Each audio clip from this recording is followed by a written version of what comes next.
నమస్కారమ్మా.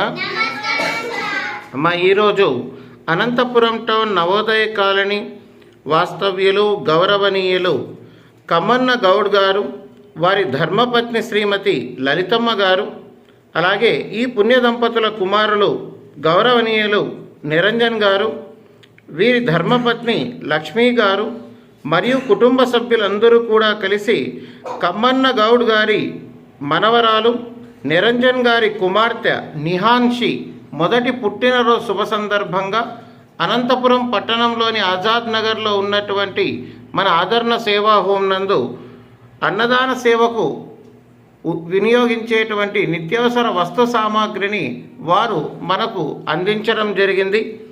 గౌరవనీయులు కమ్మన్న గౌడ్ గారి కుటుంబ సభ్యులు, వారి కుమారులు నిరంజన్ గౌడ్ గారు, అలాగే వారి మిత్ర బృందం మరియు ఫ్రెండ్స్ సొసైటీ, అలాగే సహృదయ సేవా సమితి సభ్యులందరూ కూడా ఇక్కడికి వచ్చి ఈ యొక్క నిత్యావసర వస్తు సామాగ్రిని మనకు అందిస్తూ ఉన్నారు.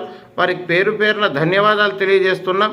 మరి ఇక్కడ ఇస్తున్నటువంటి నిత్యావసర వస్తు సామాగ్రిని అన్నదాన సేవ కోసం వారు మనకు సమర్పిస్తున్నారు. కాబట్టి ఆ అన్నపూర్ణాదేవి కృప వీరి కుటుంబ సభ్యుల పట్ల ఎల్లప్పుడూ ఉండాలని అందరం కూడా మనం కోరుకుందాం.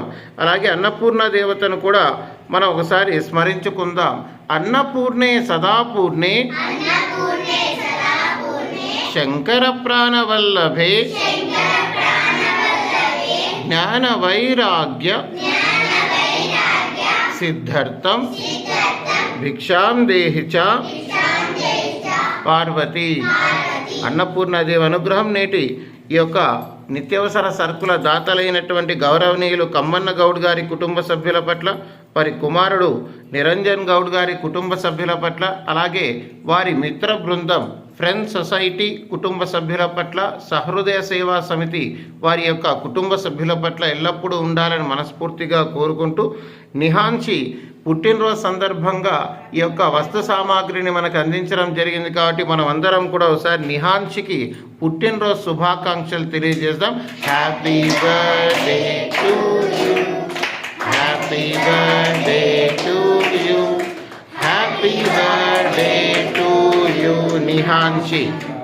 ఇటువంటి పుట్టినరోజు వేడుకలు మరెన్నో జరుపుకోవాలని, భవిష్యత్తులో ఆమె మంచి విద్యని అభ్యసించి ఉన్నతమైనటువంటి ఉద్యోగాన్ని సంపాదించి తన వంతు సామాజిక బాధ్యతతో ఇటువంటి సేవా కార్యక్రమాలు మరెన్నో చేస్తూ వారి తల్లిదండ్రులకి అవ్వాతాతలకి మంచి పేరు ప్రతిష్టలు తీసుకొని రావాలని మనస్ఫూర్తిగా కోరుకుంటూ, వారు తెచ్చినటువంటి అన్నదాన సేవకు వినియోగించేటువంటి సామాగ్రిని మనం స్వీకరించడం జరుగుతుంది. ధన్యవాదాలు.